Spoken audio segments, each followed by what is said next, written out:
Do you like questions? Now, I know that that was a question, but I want to share with you this story about this man who was blind, but then he was able to receive his sight because of Jesus. It's from John chapter 9, and I really do think that if you look at the questions that are being asked in John 9, you get an amazing story. Let me show you what I mean by that. John chapter 9, verses 1 through 7. As he, Jesus, went along, he saw a man blind from birth. His disciples asked him, Rabbi, who sinned, this man or his parents, that he was born blind? Neither this man nor his parents sinned, said Jesus, but this happened so that the works of God might be displayed in him. As long as it is day, we must do the works of him who sent me. Night is coming when no one can work. While I am in the world, I am the light of the world. After saying this, he spat on the ground, made some mud with the saliva, and put it on the man's eyes. Go, he told him, wash in the pool of Siloam. This word means sent. So the man went and washed and came home seeing. So, already the actual miracle itself has taken place, and we're just 7 verses into this chapter. And this chapter is going to continue on for quite a few more verses. But, like I said, I want us to see this with the questions about it. So this very first question that comes to us, it actually comes from the disciples of Jesus, and they're asking Jesus this question back in verse 2, who sinned? Because they want to know. They look at this man, he has been born blind, so they're just kind of wondering, okay, who messed up here? Was it this man? I mean, because if he was born blind, I mean, can you sin before you're born? That's just kind of a weird concept, right? So then they start thinking, well, maybe it's his parents. I mean, why was he born blind? I mean, surely it had to be because of somebody's sin, right? That's the question. But the answer is one that teaches us so much because Jesus responds in verse 3 that in this case right here, now sometimes it is because somebody has sinned, and that is why there are different consequences, okay? Sometimes that's the case. This time, no. Verse 3, it's not about this man's sin. It's not about this man's parents who sinned. It's none of those types of things. But Jesus explains why this has happened. This happened so that the works of God may be displayed in him. Think about that. Now, I know it makes sense. It makes perfect sense for us to look at this one because obviously we know Jesus is about to heal him, so we see, well, yeah, of course, okay, the works of God are displayed in him. But what if he didn't receive his sight? For example, like what if you have a man who is born blind today? I mean, oftentimes will ask those same types of questions, but what's the answer? Well, this happened right here so that the works of God might be displayed in him. Whenever we have problems, whenever we have difficulties, whenever we have anything that doesn't go 100% the way that it should, that's whenever the works of God can be displayed in what's happening. It's kind of like the Apostle Paul will say in numerous places that whenever I'm weak, the Lord is strong. Whenever we are weak, the Lord's strength is shown through that. That's why we also see this language that is this wonderful statement in verse 5 that Jesus says, I am the light of the world. See, he's teaching them that he's the light of the world. If you follow him, you're going to be in the light. You're going to be walking in the light. You're going to see great things and amazing things. And this man right here who was born blind, he listens to the word of Jesus. Whenever he listens to the word of Jesus, he was able to come home seeing. It wasn't about sin. That was the question.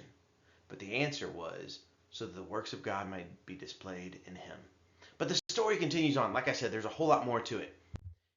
As we keep looking, I'm not going to read everything right here, but they're trying to figure out, well, what's going on, and they even have their own questions. They're like, well, is this the guy who we know was born blind and everything, or does he just look like him? So they've got all these questions, and then ultimately they come back to this question about when they ask this man, how can he see? He tells them about Jesus. But then they have another question. Verse 12, they say, where is this man? Where is this Jesus? They ask him. I don't know, he said. Now, this is one of these questions that I do think the answer is very amazing, but we don't we don't really see the emphasis of it. Like, why is it so amazing? Because they just ask the question, well, where's Jesus? And he just says, well, I don't know. Well, that also kind of tells us a whole lot about this man who was born blind. Yes, he wants to be a disciple of Jesus. In fact, he's going to later call himself a disciple of Jesus, but he doesn't even know where Jesus is. But yet, he still is following him. I think there's a lesson for us to learn in that. It's not always that you have to know exactly everything that's going on around you, but do you know enough to follow Jesus? Do you know enough to say, I'm going to have faith in him? Well, this miracle was not just well liked by everybody. Here is a problem that gets introduced to us. Verses 13 through 17 now. They brought to the Pharisees the man who had been blind. Now, the day on which Jesus had made the mud and opened the man's eyes was a Sabbath. Therefore, the Pharisees also asked him how he had received his sight. He put mud on my eyes, the man replied, and I washed, and now I see. Some of the Pharisees said, this man is not from God, for he does not keep the Sabbath. But others asked, how can a sinner perform such signs? So they were divided. Then they turned again to the blind man. What have you to say about him? It was your eyes he opened. The man replied, he is a prophet. Okay, so the problem is that it was on a Sabbath day. They had a problem with that because they thought, well, if it's the Sabbath, then you can't work. Jesus constantly kind of tried to get them to see what's the real meaning behind the Sabbath. And what Jesus so much of the time did was he helped make people whole, make people complete, make people have peace on this day. They didn't want that, though. They wanted everybody to stop from work. But Jesus said there were still some things that needed to be done on those days. So they've got these questions.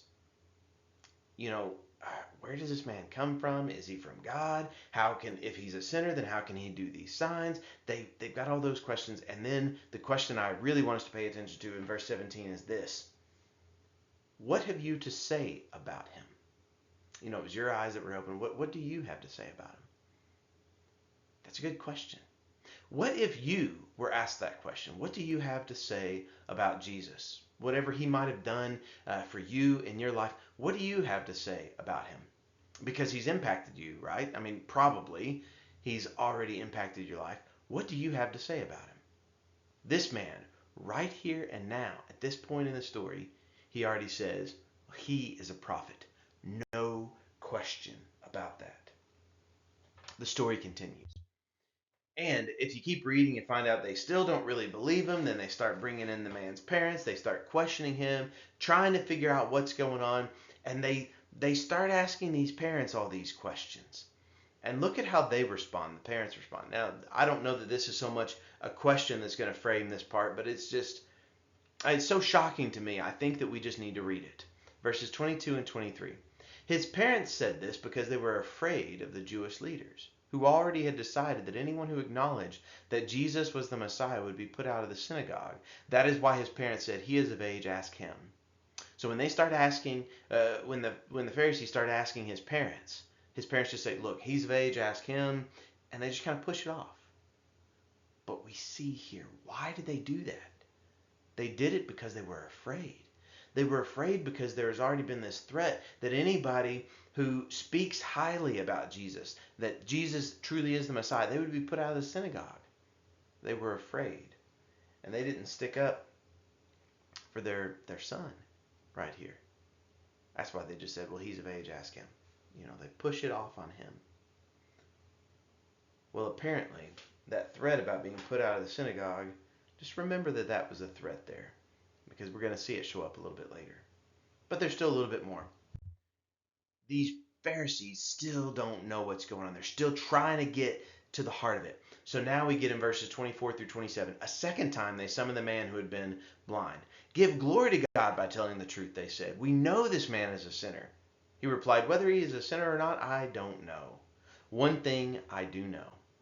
I was blind, but now I see. Then they asked him, what did he do to you? How did he open your eyes? He answered, I've told you already, and you do not listen. Why do you want to hear it again? Do you want to become his disciples too? The story continues on. They start asking about him being. They start asking about it. Well, is Jesus a sinner? Is he messed up? What's going on? And then the man just says, "Look, I don't know all of these things. I don't have all these answers that you are looking for." They have these questions. He doesn't have the answers. And he just says, "But one thing I do know. I was blind, but now I see." Every time I read this, I am reminded of that line from the song Amazing Grace.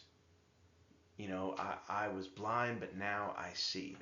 That gets in the song, and this is part of the story that is being told by that song about this man who he was blind, but now he's able to see, and the difference comes down completely to Jesus. And then a question that gets to us at the very end in verse 27. It's actually the man who has been born blind. He says, "Do you want to become his disciples too?"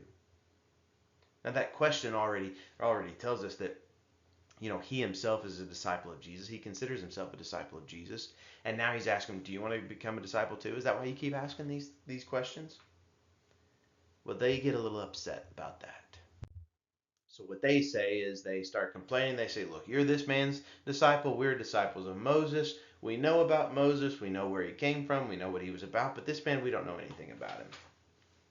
And he starts telling them. He's like, "Well, isn't that interesting? How do you not know these things about Jesus?"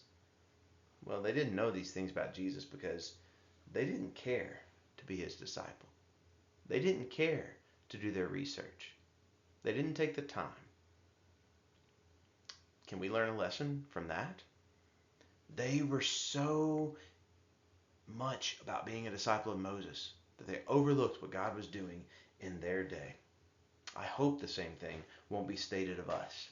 I hope that we will be people that will keep an open eye as to what God is doing during our day so that we can follow Jesus, whatever he might be doing during our time. There's still a few more verses, couple more slides for us to look at in this chapter. This next slide, remember that threat that they said that anybody who says Jesus is the Messiah will be thrown out of the synagogue? Well, they did that. They threw that blind man out of the synagogue. They were upset with him. But pay attention to what Jesus does. Jesus heard that they had thrown him out, and when he had found him, he said, "Do you believe in the Son of Man?" "Who is he, sir?" the man asked. "Tell me so that I may believe in him." And Jesus said, "You have now seen him. In fact, he is the one who is speaking with you." Then the man said, "Lord, I believe." And he worshiped him. So what did Jesus do whenever this man was thrown out of the synagogue?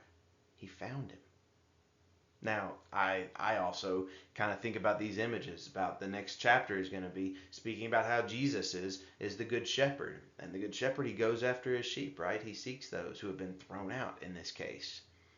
But he's got this question that he comes to this man with.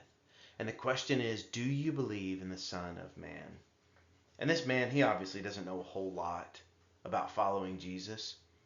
But I think we can learn something from him too. Because he didn't have all the answers. Maybe we don't have to have all the answers either. Maybe if we can just be people who will ask questions, who will search for the answers, who will follow Jesus, then maybe we can be like this man right here. Because when Jesus says, "Do you believe in the Son of Man?" his response is, "Who is he, sir?"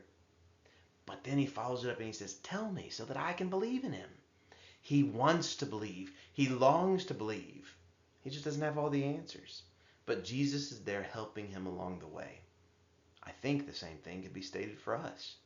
That we don't have to know all the answers. But are we willing to have that faith? That we will be willing to believe in him. That we will be willing to follow God and believe whatever God is doing. And Jesus, whenever he reveals that he is the Son of Man, then the man knows. He gets it. He understands what all of this was about. That's why he says in verse 38, "Lord, I believe." And he worshiped him. Do you think he had all of his questions answered? I don't think so. I think he still had a lot of questions. I think he still had a lot of things that he didn't know the right answer to. But he knew he was going to believe. And that's what he did.